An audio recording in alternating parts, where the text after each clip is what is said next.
Hi there. Having some trouble logging into your Tyndale account? We're here to help. Most usernames are your company-issued email address. If you have shopped online with us before, your password is something that you created, not issued by Tyndale. Just type it in and begin shopping. If you are a new customer or forgot your password, it's not a problem. Just click the Forgot My Password button, enter your email address, and click Submit. You will receive an email from Tyndale within minutes with a one-time link to create or change your password. Click the link to change your password using the rules provided. Confirm your password by re-entering it and clicking Submit.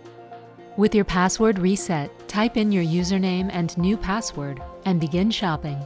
If you have questions or any problems, our experienced US-based customer service team is standing by to help you at 800-356-3433.